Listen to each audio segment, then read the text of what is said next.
Good evening, everybody. It's Josh here. I am. Welcome to another episode of Funk and Friends.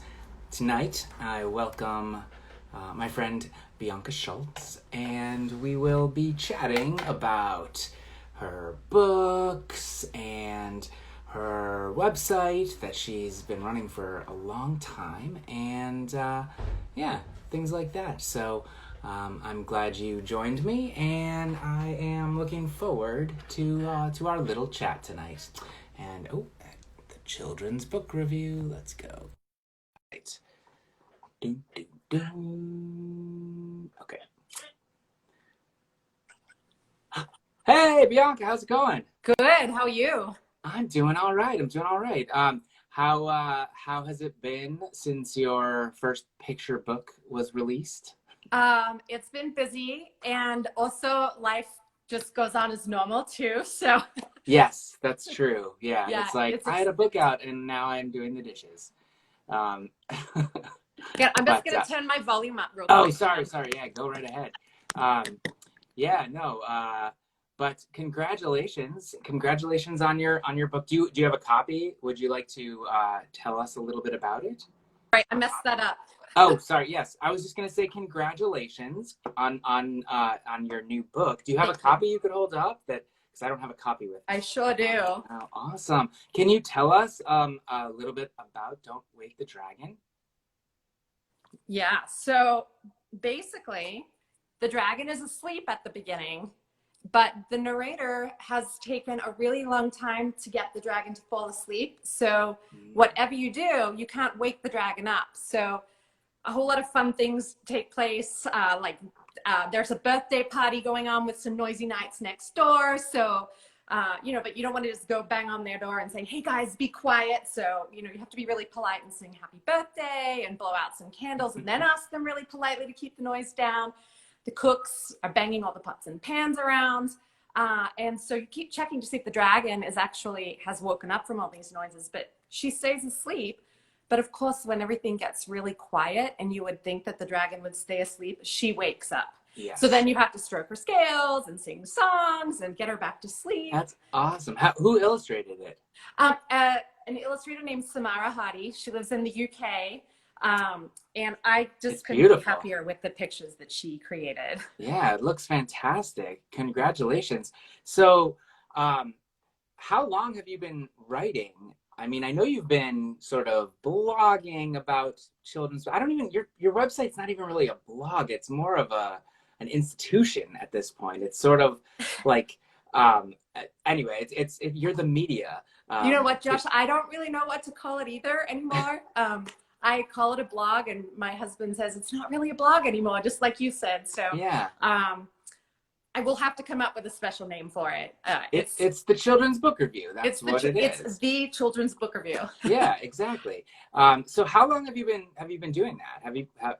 Well, so the funny thing is, I just had an epiphany probably in like 2006 or even earlier than that, 2005, where I said, I'm going to write children's books.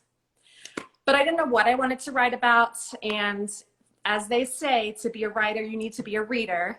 So that's what I've been doing for a really long time, is reading. I worked in a children's bookstore selling children's books. What bookstore? It was called Treetop Kids. It's no longer there. It was in Washington, D.C. It was super cute, though. It also had, we sold a bunch of toys and really adorable clothing. What part of D.C. was it? Because I was in D.C. until about 2010. Yeah, so I lived in D.C. from 2006 to, I was there 5 years, so I guess 2011. Okay. Cool. And I worked in the bookstore, I think, from 2008. So, yeah. Probably for 2 years. But yeah, so I did that, and I kept coming up with ideas, and I have plenty of ideas, obviously. But this is the first one to stick and to get published. Awesome. Yeah, so it's been a long time coming, but I put the work in, Josh. I did a lot of reading to become a writer. Yeah, no, absolutely. I mean, when I started writing and I started following a lot of websites, blogs and things that were about children's books, yours was one of the best at the time. I didn't start writing until around 2011. And, but I followed yours pretty early on. And you always have great content, but also interesting content, like with your top 5 this and authors giving their suggested books. Like you have a lot of different, I don't know what the word is, the like a lot of different types of columns, I guess, that you write, and that you have. And but I'm sure it didn't start out that way, but you must have sort of realized which ones people connected with more. And so what are some of the best ones that you've had over the years, some of the best series you've had? Josh, I really don't know how to answer that, but I think to sort of really not answer your question, but to go back on what you said on having other authors talk about the books that they love, and the wide variety. I think for me that has been a really important growth of the Children's Book Review, because it did just start off as a blog, and from when I was working in the bookstore, and I would come home with all of these like, oh my gosh, the greatest picture book just came out, and my husband likes to read too, but he's like, I think you need somebody else to talk to about all of these books than just me. You should start a blog. And I was like, what's a blog? I don't even know what a blog is. What should we call it? He said the Children's Book Review. I said, that name's not going to be available. And it was. So it started. And so it was really just me and the books that I was enjoying reading to my daughter.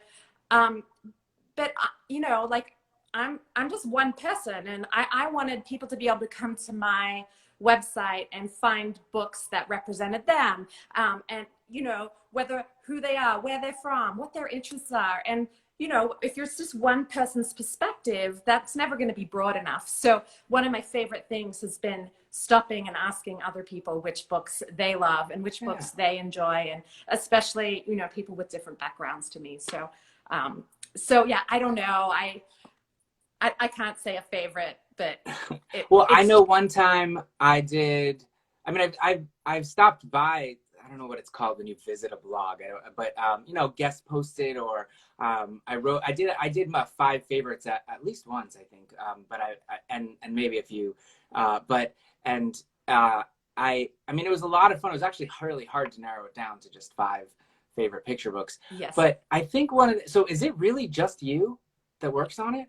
Well, so it's really just me that runs the Children's Book Review. But I have a really great crew of, they're all parents who wanted to read and review kids' books too. And so out of, just a labor of love, they tell me what they're interested in, and then I look through all of the books, and I'll send them off, and then they pick and choose and create book reviews and book lists too. So there's definitely others that are creating content for the Children's Book Review. Okay. But in terms of, sort of culling and deciding which books are even going to get looked at, that'll channels through me. And and then of course I'm not a tech person, so in terms of just running, I do most of it, but I certainly run into some issues, and so I'm really lucky that my husband is slightly he's not a tech guy either, but he's pretty good, and then when we get into extra, we need extra help, we've got some resources we tap into, but pretty much every day it's me. Yeah, because the Children's Book Review has always looked super polished and extremely professional. I mean, it looks, no offense to Publishers Weekly or School Library Journal, but yours has always looked better.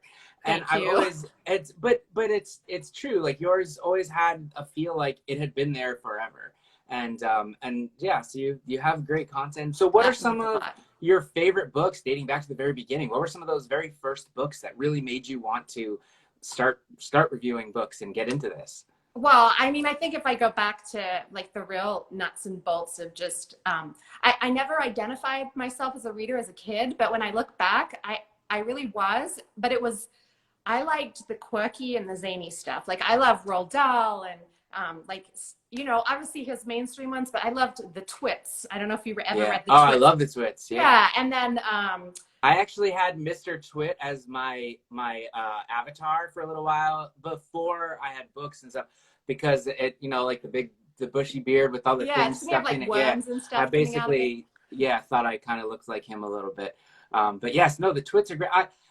The first half, the second half, when they're like trying to rescue birds out of cages or monkey rescue them, it gets a little. But yes, I liked it a lot. Now I do like the weird stuff. You're not from the U.S. Did you grow No, up I'm somewhere from else? Australia. Yeah. So, did you have different books there that, like, in a good way, like maybe you were exposed to some different things that we don't get here? Yeah, I'm sure ours was more in line with what everybody was reading in the UK.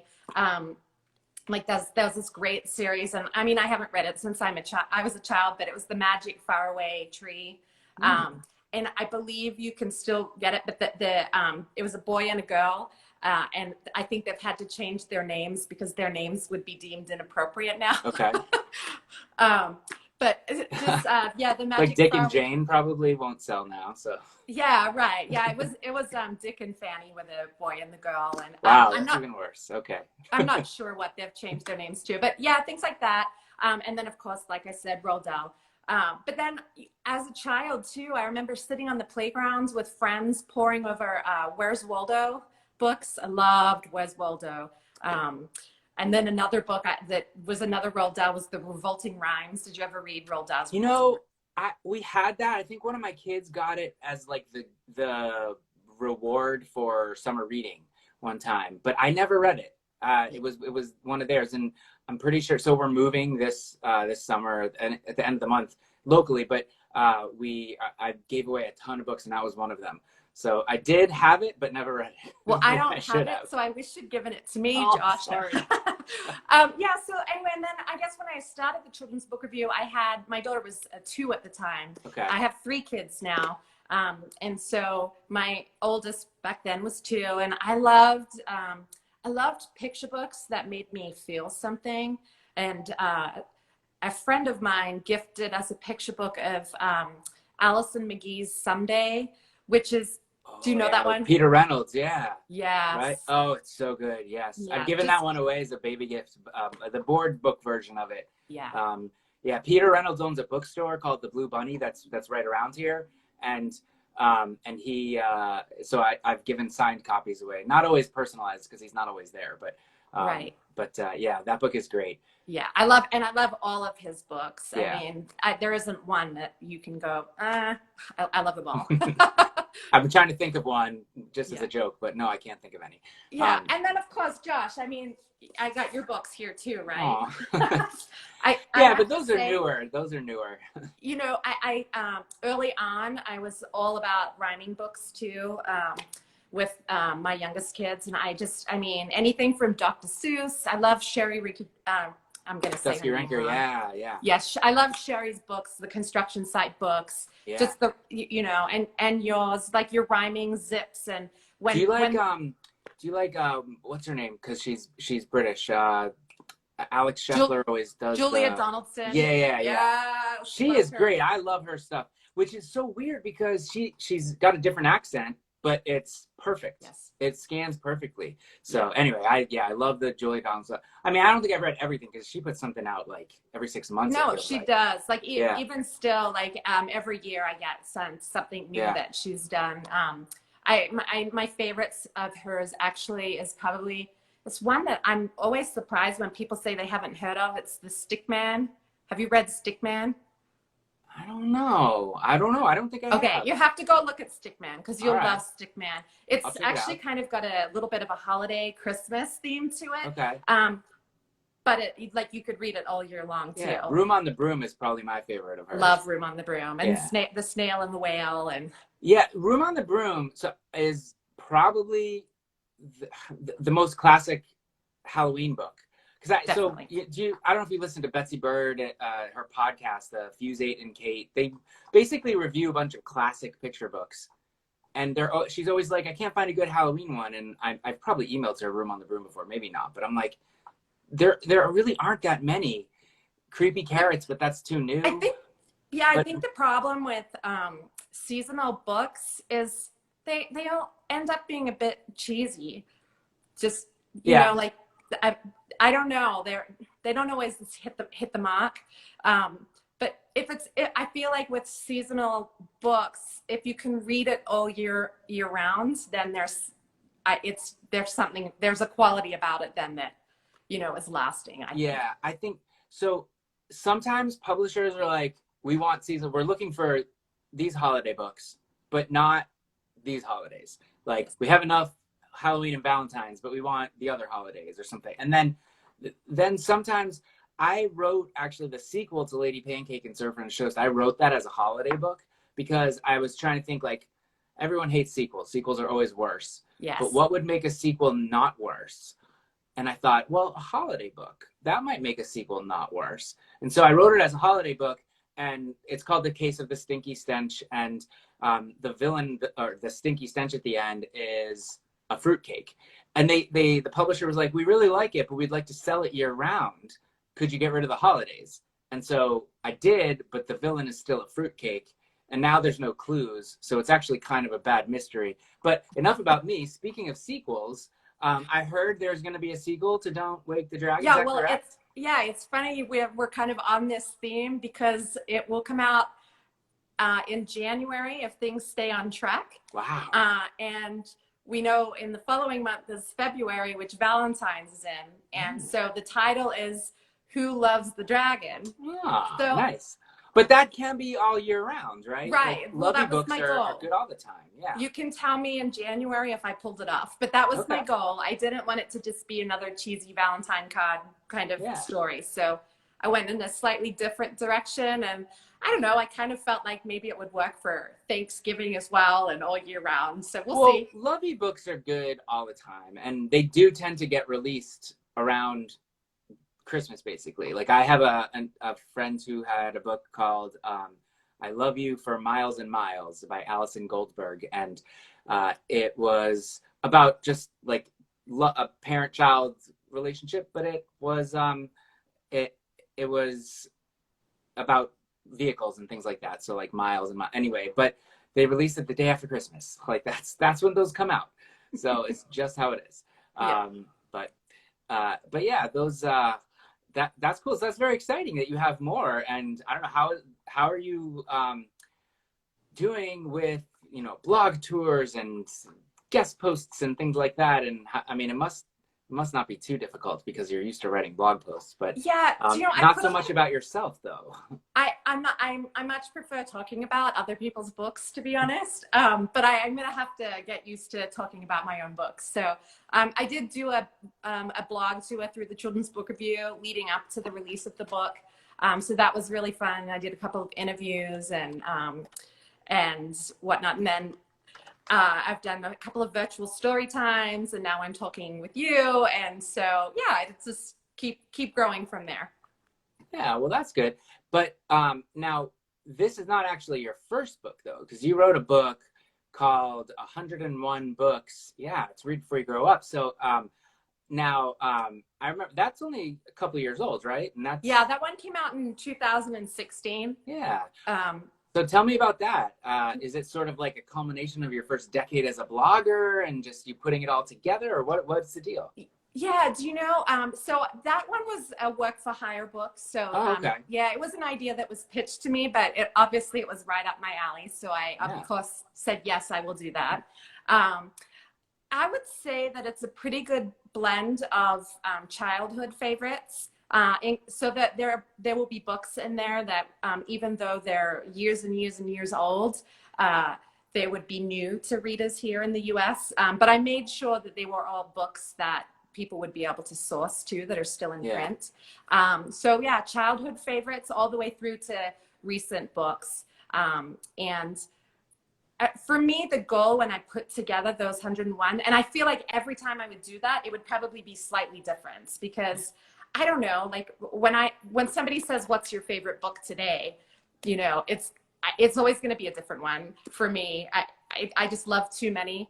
But I really wanted it to be reflective of, history, maybe where we're going, to make sure people are kind to one another, and then also books that just make you laugh. So I feel like that's a really good blend in there. And I wanted, of course, to be diverse. So, and I put that list together in 2016. And, thankfully, the diversity in children's books is improving. It needs to go faster. But I think, compared to when I started in doing the children's book review in 2008, we're so far ahead. We've got miles to go, but I'm so happy. So if I was to redo the list again, I mean, I think there's some even really more amazing choices that could be in there. So, but that was the best list I could pull together in 2016. And so I think there's something in that book for everyone. And my favorite thing about it, Josh, was that the list was giant. It wasn't 101 to start with, but I knew I had to get it down to 101. And like I said, so I'm going to have to ask, what was 102? Oh gosh. I'm just kidding. No, I don't remember, but I had to have a battle about Little House on the Prairie. I didn't want it in there, but my editor and the team really wanted it in there. The writing's wonderful. The story is great for when it was written, but I just feel like I just don't like some of, the learning curve isn't strong enough for me. It's for problematic. It's definitely a problematic book. Yes. So I really held my ground on that one, and I said, no, that one's not going in it. So all right. Well done. But my favorite thing was, because I wanted too many Roald Dahl books in there, of course, I was like, how do I get these? So which ones are in there then? Charlie and the Chocolate Factory, Matilda, and Fantastic Mr. Fox. So I got 3 in there, but really there's more, because when I sent over my little mini synopsis, I then put 3 more books that you may enjoy reading if you like this. So really there's about, I don't know, there could be even 400 books listed in it. So that makes sense. That's good. So I snuck all my extras in. So Charlie and Chocolate Factory, I like, but the sequel is just terrible. Yeah. And then Fantastic Mr. Fox, that is one of the few books that became a movie where I think the movie is better than the book. Oh my gosh, that movie! I mean, he did such an amazing job. I love. Yeah, he took the book and he made that the second act of the movie. Like there's a first act and a third act, and the book is the second act. But he completely anyway. It's just Well, he even got the quirks of the characters down, and then gave them they're extra. They were the characters were extra, and they were good. Yeah, and somehow they swear constantly, yet they don't swear. Yeah, which is just amazing. Yeah. So doesn't he say what the cuss? Yeah. Mm-hmm. Are you cussing with me? Yeah. But everything, like a giant cuss storm, they replace so many different swearing phrases. Yeah. Just also just random side. I am somebody who loves watching the movie version of books. I don't care if it's bad or not. I love seeing how somebody else interpreted the characters, and whether it turns out great or not, it's just so fascinating to see who gets cast and which bits they had to chop out and what did they do to try and make the story better. And I think it's really great to see a story that you love through somebody else's eyes that way. And it adds more of a conversation too. I totally agree with you. That's a good point. And I mean, I don't think there's any movie that I would be upset that they made a movie out of a book, or any book that I would not want a movie to be made out of, Right. I think it would be, it's always an interesting, conversation piece at a minimum. So I agree. And it's really great for reluctant readers too. I mean, it's so fun to be able to say we get to watch the movie afterwards. And then it promotes discussion too, because you can really work on the comprehension and talk about the differences between the book and the movie. So yeah. Sometimes when I was I don't know what year of high school it was, but the Scarlet Letter came out with Demi Moore, maybe. And that was just an awkward thing to talk about in English class. But anyway, we won't go there. But yeah, we actually went on a field trip to see the movie because we were reading it that same season. And yet I continue to talk about it more. But it clearly stayed with you. Yeah, although I don't remember anything about the movie. I live in Concord now. We're moving a couple of towns over, but I live across the street from where Nathaniel Hawthorne is buried, which is kind of cool. But we were lucky enough to meet out in Colorado, and at it was a children's book festival. But what was it? I don't remember what it was called. But I knew you were going to ask me, and I should have researched. No, I can't remember either. It was the first time I had been. I think it was the first time that they had a children's version of it, and I know Tattered Cover Bookstore was the one that was kind of in charge of it from that perspective. But there was a lot of adult indie authors that were there too, so it was kind of like those two things. It was interesting because it was in this museum, and we were all kind of like round about room, like a strange like we basically took over like a random exhibit in the museum, but it was pretty cool, and it was great to meet you in person. I don't think I knew that you had an accent, which was super fun to find out. I bet you shock a lot of people with that. I sound so strange these days, though. I mean, people don't know if I'm Australian or, I mean, I get asked if I'm from down south, and I say yes, but probably more south than you're thinking. People ask me if I'm from Boston because of the way I say car. So. Oh, yeah. But, well, if you ever come to Boston, I could definitely set you up with some, in normal times, independent bookstores to do some signings.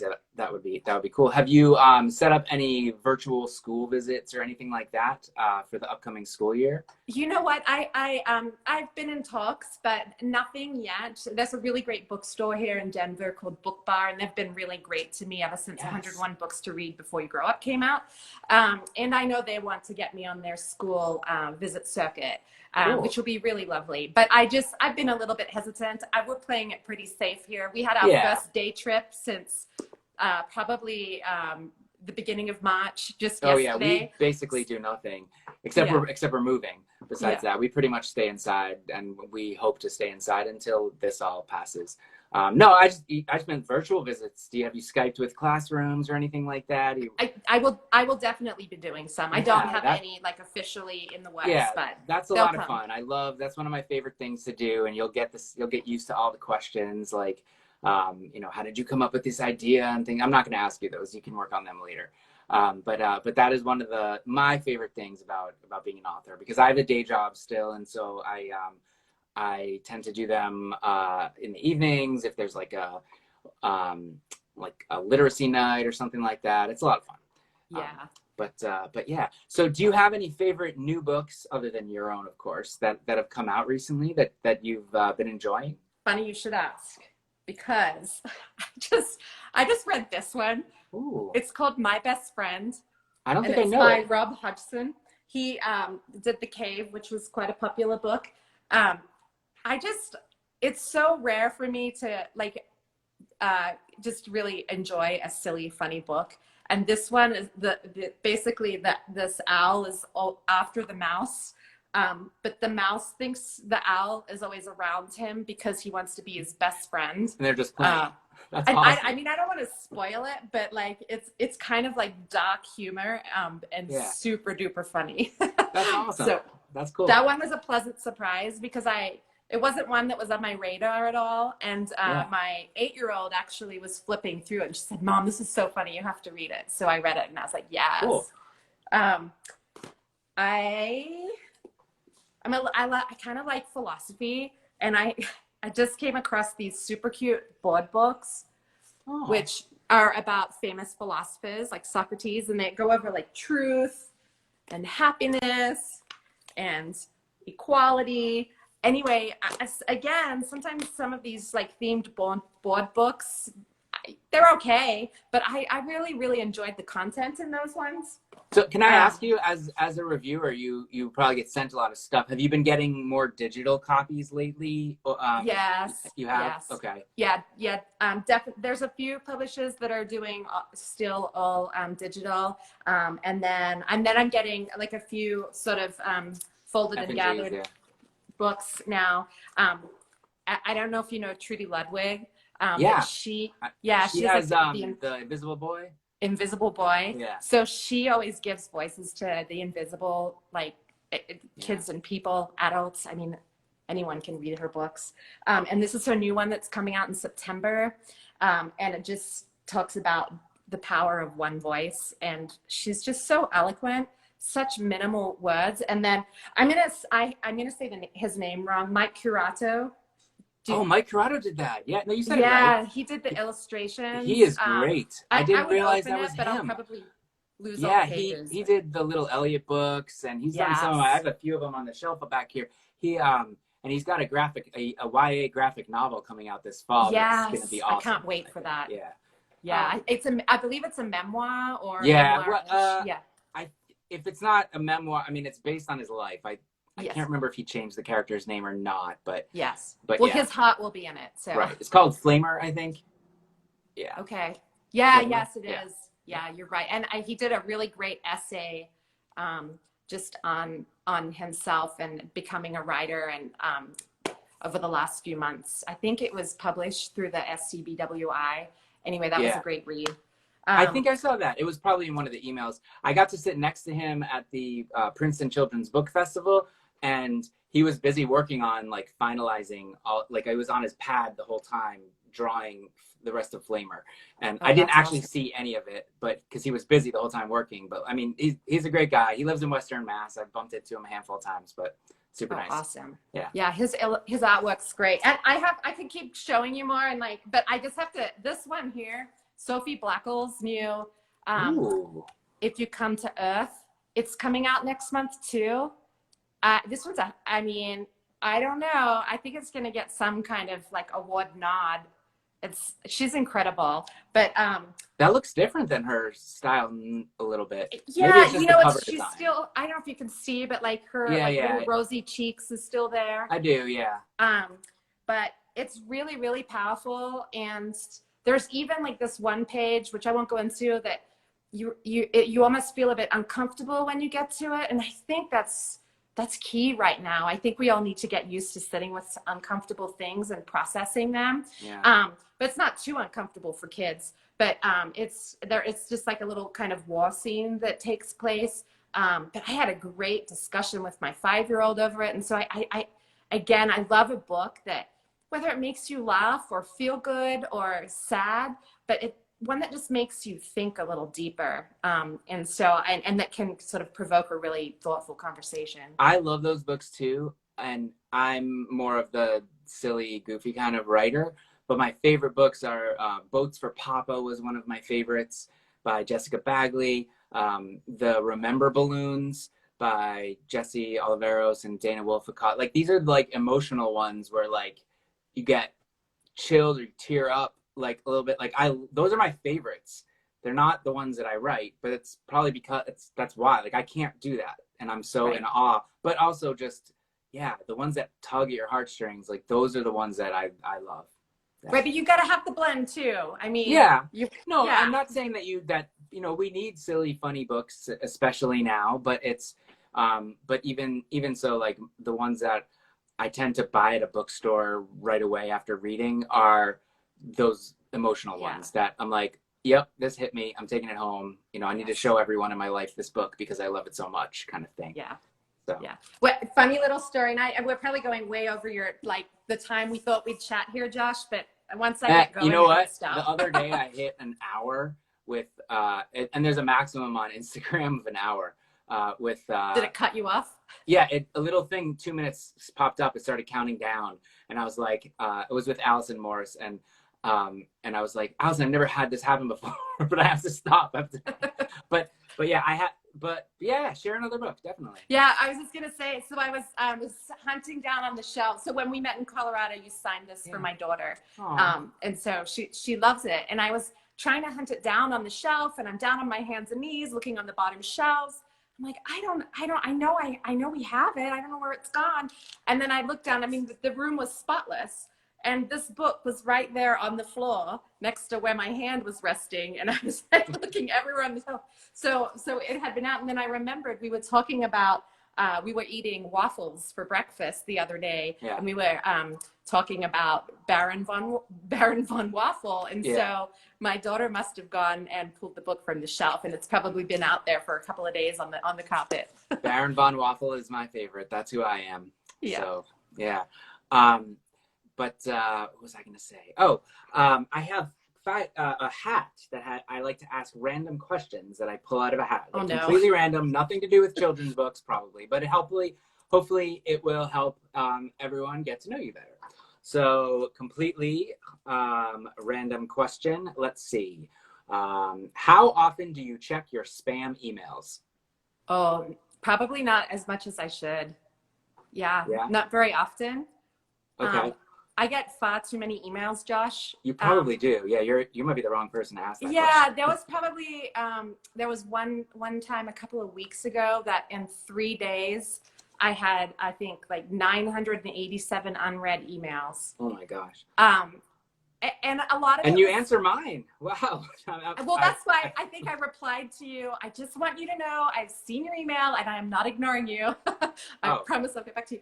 But yeah, no, just too many. And I mean, a lot of it's just spam, and I probably am subscribed to too many things. But I use Gmail, and they usually are good at filtering out they are. into. Except I got an email from my editor one time and I did not check. And it was like a month later and she was waiting on my response, and something like she sent a different email that was not a reply, and I finally got it and I was like, oh my God, I was waiting for her email. So like, anyway, that was Gmail. I mean, they're usually very good, but I actually have my spam open at all times in like a separate window that I check like once or twice a day, just in case. I just look over and see, is there a name there? Because I had that happen and I don't want it to happen again. So yes. Well, now anybody that listens to this knows if I don't reply to them within a month, that maybe they can just give me a little nudge again, because it may be in my spam folder and I haven't. That's like worse than an agent or an editor. It's insane. I don't know. I had so many submissions for COVID related books too. You'd be surprised how many people whipped those out. But I do have I've seen a few. Yeah, I've seen a few of them pop up I already. do have to say there are two that were really good. There was a really sweet one called Grow Through It. But I just reviewed, there was a poem by Kitty, I want to say her last name is O'Meara. And she put a poem out on Facebook and it went viral, and it's been picked up for a picture book. And they've done a really incredible job with the artwork, and it's really powerful and just a really nice reminder to sometimes just, it's okay to be still and listen. And sometimes you'll meet your shadow, and when you meet your shadow, just sit with it and you can heal and listen to others. Anyway, it's beautiful. So yeah, and breathe. I sometimes forget to breathe. Yes. Okay, question number 2. Do you have anything, do you still have anything that was part of your original wedding registry? Yes. You do? Maybe it will feature in one of your books. It's a crepe maker. Is there Ooh. a crepe character coming?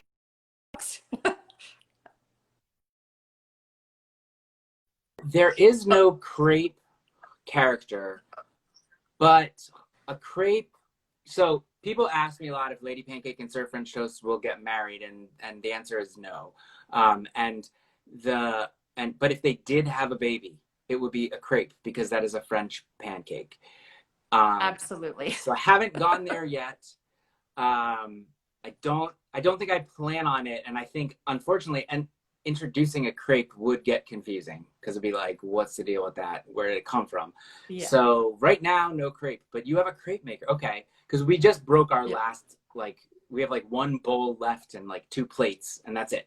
Like everything else, the tables are gone. Like we had some like mirror we hung on the wall that we got rid of 10 years ago. Anyway, we just have nothing left. So, but a crepe maker. All right. Crepe maker. All right. So you must not have used it much. No, we actually used it. Wow, I guess it was just really good quality. It's okay. Oh wait, and the coffee machine. We got this really fancy espresso coffee maker. Okay. And actually, I was really bitter about it because it was a gift that came from my, like, one of my guests. But I don't drink coffee, and it was really fancy. And so my husband, for years and years and years, has been using this amazing coffee maker. But I started drinking coffee.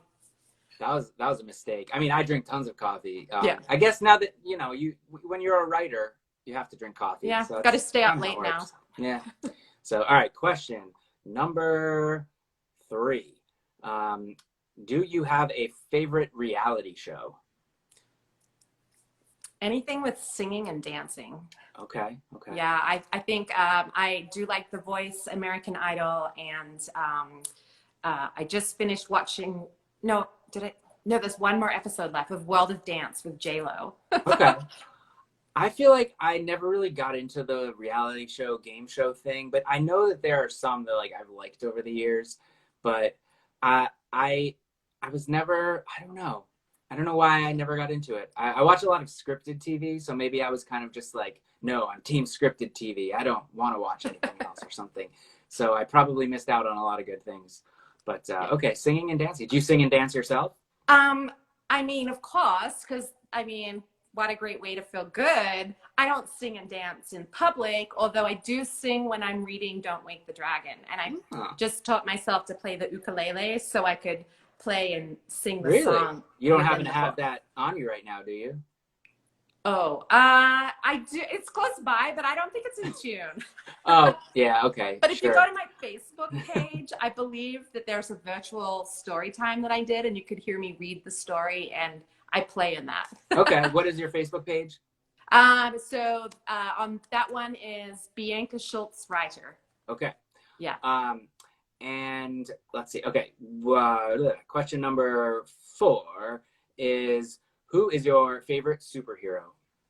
Ooh, I don't know.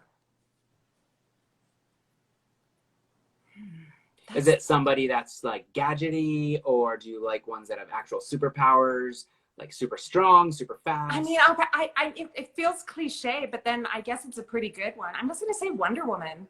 Okay, yeah, that is a Wonder good one. Woman. Yeah, I'm down with that. She's pretty awesome. Who doesn't want to, like, she's the golden lasso, and yeah, you know. Yeah. Okay. Did you like the first Wonder Woman movie? I did. I thought it was good.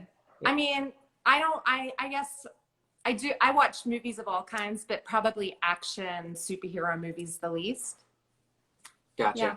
There's a new Wonder Woman book. Laurie Halse Anderson, I think. I didn't read it, but it's pretty new. That just came out. I saw her touring. I think it's YA. Yeah, and there's a few really awesome looking Wonder Woman graphic novels too. Yeah. I've seen a few of those by like real awesome graphic novel creators and things like that. So, okay, last question. Onion rings or French fries? Can I have both? Good answer. That's the right answer. I love fried food. Do you like the Awesome Blossom kind of thing that they have at Chili's? You know? Nah, that's a bit too much. No, not for you. Okay. Yeah. So do you like sweet potato fries, regular fries? Do you like the thick steak fries, the strings? What do you like? Probably more of a string. I like sweet potato. Just anything that's thinner, crispy, salty. Just fry up some batter and you'll. I do like the curly fries too, with the Cajun spice. Yeah, those are good. Yeah. I like those too. Well, so tell me again where everyone can find you. I know there's kind of 2 places, but share them both. Yeah, so every single day you can find me at thechildrensbookreview.com, and that's my same tag as the Children's Book Review on Facebook and Instagram. It's too long for Twitter, so that's TCBR Book Review. And then I don't want to spam everybody with Don't Wake the Dragon on the Children's Book Review every day, so I kind of set up my writer section, so you can find me at Bianca Schulze Writer on Facebook and Twitter and Instagram. Oh, actually, on Twitter, I'm book_mummy, but that's getting a bit confusing now. Yeah, but I think, everyone set up these accounts at different times, so I'm different in different places too. But that's awesome. Well, thank you so much for joining me, and it was a pleasure catching up with you and chatting with you. And everyone, go and buy a copy of Don't Wake the Dragon and pre-order Who Loves the Dragon. Is that right? Who Loves the Dragon? Who Loves the Dragon. Yep, that'll be out in January. Awesome. Out in January. Awesome. Well, thank you so much for joining me, and I hope you have a fantastic night. And say hi to your family. I will. And thanks, Josh. Thanks for sharing your platform with so many other authors too. Oh, my pleasure. This is a lot of fun. It's a great way to connect and keep in touch with people I haven't been able to cross paths with in real life in a while. So it's great. From my little, hole in the ground where I'm not leaving. So, all right. Have a good one. Bye, Josh. Thank you.